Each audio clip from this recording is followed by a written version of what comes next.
Hi, I'm Tim. Please join me in this video as you go through a very new, came out April 11th, 2025, notice from the FAA that allows us to fly our drones and RC models above 400 feet AGL up to 700 feet AGL in certain areas of Class G airspace. Let's get to it.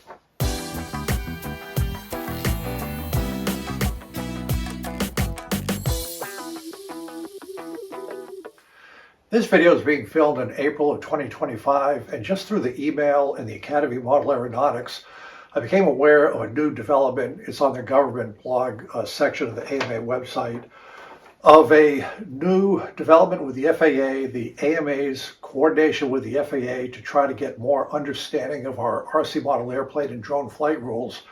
Right now, per the code, if we're a recreational flyer, we're allowed to fly 400 feet above ground in Class G uncontrolled airspace. The next level of airspace is Class E, which is a form of controlled airspace, but typically the Class E airspace is 700 to 1,200 feet above ground level. So the AMA was working with the FAA.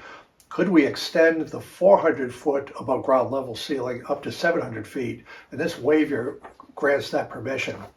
So what I want to do is give you the background on this, the information from the FAA website of the rules we have to follow as recreational flyers, an understanding of the airspace, just so you can see where the Class E fits in, just for your background information. And they'll go through the FAA's UAS Unmanned Aerial Systems map that shows where you can find out this airspace relief up to 700 feet is. And if your flying location is within this, you can fly up to 700 feet above ground level without any further permissions as permitted per the FAA. So let's go ahead and take a look at some of these elements. This is the announcement from the Academy of Model Aeronautics on their Government Services blog posting. Its flying sites in Class G uncontrolled airspace are granted higher altitudes. Right now we're limited to 400 feet above ground in Class G. This has extended it to 700 feet or 1,200 feet above ground level, depending where you're flying on the aeronautical charts. And in the video, we'll go through how to determine this and show the various resources to determine what the altitude is for your club. Let's take a moment to go to the FAA website and just see what the rules are for recreational flyers and community-based organizations. The AMA is a community-based organization. The FAA wants to emphasize that a recreational flight is just for your own personal enjoyment. You can't be helping anybody, let alone making any money for that. That's in part for the carve-outs from the regulations. Once that's established, what are the rules for recreational flyers? They're listed right here. The first one, we fly only for recreational purposes, for personal enjoyment. We follow safety guidelines of an FAA-recognized community-based organization, the AMA. We have to see our drone while we're flying it. Number 4, we give way and don't interfere with other aircraft. 5, we fly below controlled airspace unless we have permission. And if we're in uncontrolled airspace, or the vast majority of our flying is done, our Class G, we have to be below 400 feet above ground level. Taking a trust test and the registration are the final things we need to do as recreational flyers. So let's take a look at how we determine where Class G and controlled airspace is. So where can we fly? This list on the website, restricted areas where we're not going to go. Before you fly, you can determine where controlled airspace is. We need permission. FRIAs means no remote ID, and the no drone zone, just prohibited areas, national emergency, and so forth. The focus of this video is flight above 400 feet in Class G airspace. Right now, this is our limitation. This video shows the exceptions to this 400-foot limit. And as a reminder, if you wish to fly in controlled airspace, this is the application for that, the Before You Fly app. It's a partnership with the FAA and certain commercial providers. You go there, it knows your location based on your smartphone, and you can just determine whether or not you need to obtain permission in controlled airspace to fly. Again, most of our flying is in Class G airspace, uncontrolled airspace. We do not need any permission. We just have to watch altitudes. This is in the AMA blog post. This is the actual Certificate of Waiver authorization that gives us permission to fly above 400 feet AGL above ground level in certain areas. It's issued to the Academy of Model Aeronautics. There's a responsible person listing there. The authorizations are authorized. It's a legalistic document because it's dealing with airspace, Class G only. The effective date is quite recent, April 11th, 2025. It's good for a little over 2 years. Here's the contact information, the special provisions, flight operations, and what it says is drones, RC aircraft permitted to the maximum altitude, Class G airspace based on aeronautical charts up to 700 feet or 1,200 feet above ground altitude. Defines what ground level is. Special provisions, you have to do it during daylight hours. Must ensure all AMA members are aware of this. Responsible people, your club officers will know what's going on with this. Special considerations for air shows and things of that nature. But the bottom line is this gives authorization, depending where your club is, to fly above 400 feet above ground level up to 700 feet or 1,200 feet. And again, we'll go through some charts that show you how you can determine where these are located. These attachments are special airspace near military bombing ranges within the Washington, D.C. restricted area that lists further restrictions.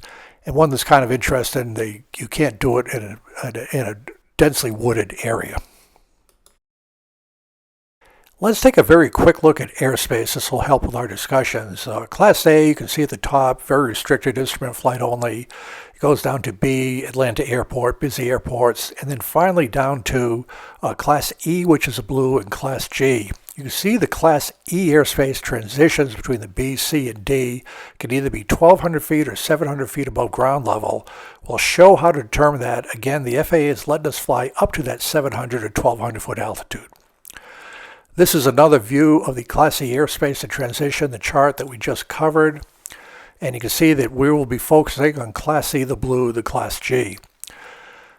The FAA will give further breakdowns of Class E airspace. That's internal to the FAA. You don't have to worry about it at all. But on the chart that we'll look at soon, it discusses Class E5, which affects this restriction. Notice here is an example off of a sectional chart of airspace, Class E, that goes down to 700 feet. You can see the extensions for instrument approaches. And then we go down a little bit further. We can see, again, the Class E floor at 700 feet AGL, and then also at 1,200 feet AGL. It depends on the chart how you read what this is, and I'll show you that here in a second. The AMA gave a little key how to read the altitudes of the FAA User Map. There is a layer function. We're going to click Class E5 airspace. And once we click on the map with that selected, it'll show the upper limit of the airspace. This is the FAA's Unmanned Aerial System data on a map. It shows a range of information that will help us as drone and RC pilots to figure out airspace issues. I live in the Atlanta area, so let's take a look at that. There's the layer section, and we're going to go through it. And what we're going to do is deselect the Class B. Again, that's very busy terminal areas. And you can see that it's a blue outline. So Atlanta, busiest airport in the world actually, is a Class B airspace. Now we're going to go back to the layers, and we are going to deselect that just for the heck of it. And we're going to go down to the Class E5 airspace, which is our lower limit of 700 feet above ground level. All of these magenta circles, the Class E airspace starts at 700 feet. So with that notice from the FAA, we can fly up to 700 feet if our airfield is within one of these rings right here. I just selected the Class B for the heck of it. This little square here is my club, the Hilltop Flyers. When we left click on it, it says it has a FRIA, FAA Recognized Identification Area. All that means is we don't need remote ID when we're flying there as recreational pilots. Notice that I left click inside that circle. It goes up to, it shows that the Class E begins at 700 feet. If I click outside, it doesn't have any upper limit. I think that will change to 1,200 feet as the charts evolve, but right now you can see that on this map, inside those magenta circles, the Class E starts at 700 feet, so we are allowed to fly up to 700 feet if the club is within those circles. Let's take a look at sectional charts. This is a map of all the charts used for visual navigation over the U.S. They're usually based off a major city within that area.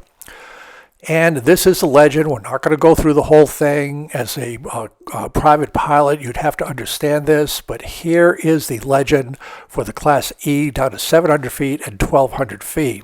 So let's take another look at this UAS data map, and now we can overlay the sectional map onto this chart. So we go down to the layer for the sectional chart, get rid of the Class B for a second, and now Visual Flight Rules sectional chart here, and this is gives information on where the Class E starts. Now notice we are going to go back to the layers in a second. That is Loganville, where the Hilltop Flyers is. That shows the FRIA, no FAA remote ID required there. Let's go back to the layers for a second. Let the chart load up.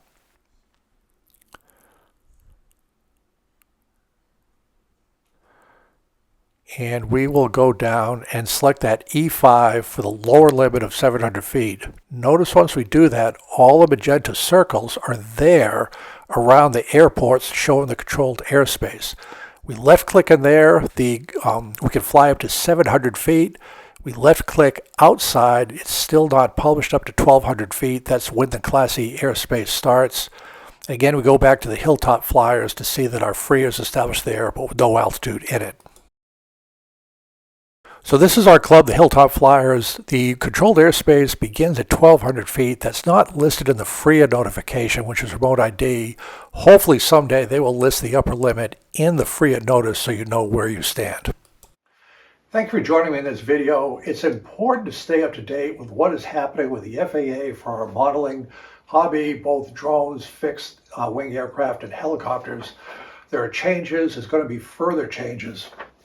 This is a very good example of the Academy Model Aeronautics working in partnership with the FAA to get some relief on this altitude restriction from 400 feet above ground up to 700 feet. You may say, well, that's not too much. It's only 300 feet. Why not more? This is a very deliberate process. It has to be taken in stages.